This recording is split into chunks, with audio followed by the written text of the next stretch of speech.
sin lugar a dudas uno de los grupos que más sacudió las artes plásticas por su visión en la segunda mitad de los 80. Me gustaría saber un poco cómo ves el grupo Puré y cuál era la filosofía detrás del colectivo.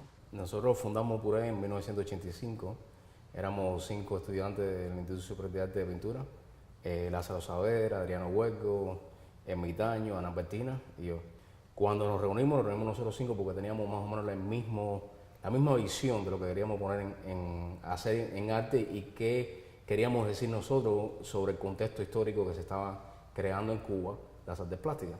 Y hacemos una exposición, la primera exposición en la Sala Talía en 1986, donde era a partir de crear en un espacio determinado la obra puesta para ese espacio.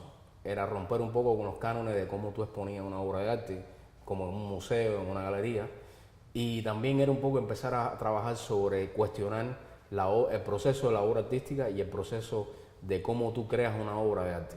Y se hacía un poco con el juego con la parodia, el posmodernismo, se creó lo que se decía posmodernismo, y era un poco chistear y hacer chistes sobre el contexto artístico en que estábamos creando. Nosotros seguimos haciendo varias instalaciones en otros lugares, pero ya a partir de 1987, ya la obra, por ejemplo, de Lázaro Saavedra, la mía, y la de Ana Bertina y Adriano se estaba ya separando como individualidad. Ya a partir de ahí yo empecé a tomar un poco el sentido ese del instalacionismo, porque venía del mismo Puré, o sea, nosotros mismos usábamos el sentido de instalación como medio de enseñar una nueva forma de exponer la obra de arte en una galería.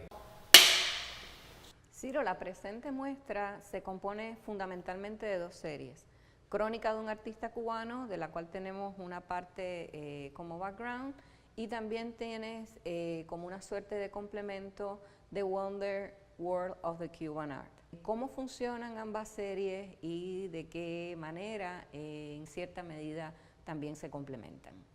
Crónica de un artista cubano, yo vengo trabajando desde la serie desde 2013, parte de una conclusión de varias obras que yo había hecho anteriormente, que era una pieza que se llamaba, ahí tengo una serie en los años 90 que se llamaba Pintura Romántica para la Burguesía.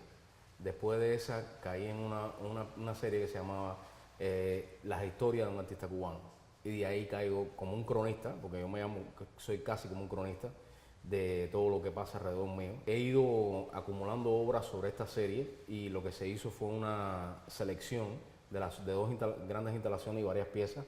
Está el Stage of the Far World of Cuban Art, está Crónicas de un artista cubano, que es la instalación principal, y de ahí se presenta otra serie que yo trabajo al mismo tiempo, que se llama The Wonderful World of Cuban Art, que son los collages. Son referencial a toda la obra que yo venía haciendo en los años 80. Es como un libro de que yo voy contando de todas las historias, y de ahí mismo saco para muchas obras que yo hago después en Canvas. Estas piezas, el mismo Gleisi una vez me decía que eran obras que cada imagen era una obra y que a la misma vez se convergían porque eran historias que iban contándose. Yo lo llamo más bien como una autobiografía. Son como relatos de lo que me va pasando en el mundo artístico. Cada cosa que me pasa, cada cosa que pasa dentro del arte cubano es un material para mí ser usado en mi obra.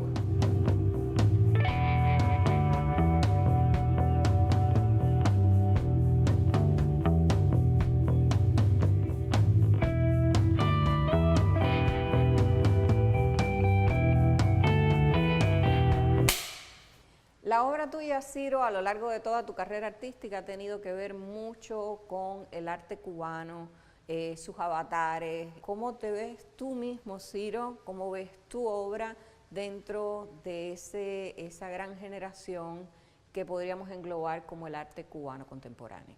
Mi obra, gracias a Dios, fue concebida dentro de un contexto artístico donde fui un creador simultáneo con otros colegas míos, y nos dieron cierto espacio y irrumpimos en un momento histórico que se creó una generación, que es la famosa generación de los 80.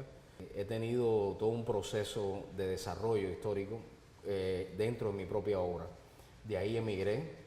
Primero fui a Alemania, tuve una gran experiencia histórica allá con el coleccionista Ludwig. De ahí vine aquí a los Estados Unidos y mi obra tuvo un vuelco en el sentido formal, diría yo, en los principios.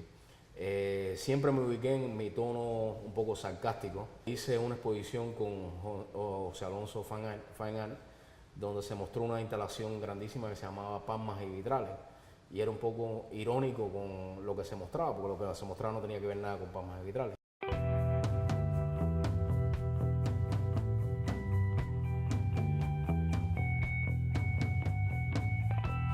He tenido una gran experiencia de contactar con jóvenes generaciones que salen de Cuba y muchos de ellos lo que me alegra es que siempre vienen diciendo que la obra de nosotros fue algo muy importante para ellos evolucionar en arte.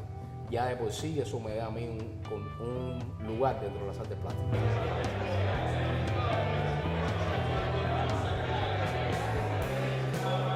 Hablar de Ciro es muy fácil. Hay una trayectoria vital en toda su obra hasta el día de hoy, en la cual vemos que todo es un avance continuo, siempre dentro de un mundo que él domina, de un universo que él maneja muy bien, pero siempre en una corriente de calidad más o menos homogénea, siempre de la misma manera, hasta llegar a un momento como este que yo diría que ya es la plena madurez de él, que ya es ese instante en que debíamos empezarlos a considerar maestros.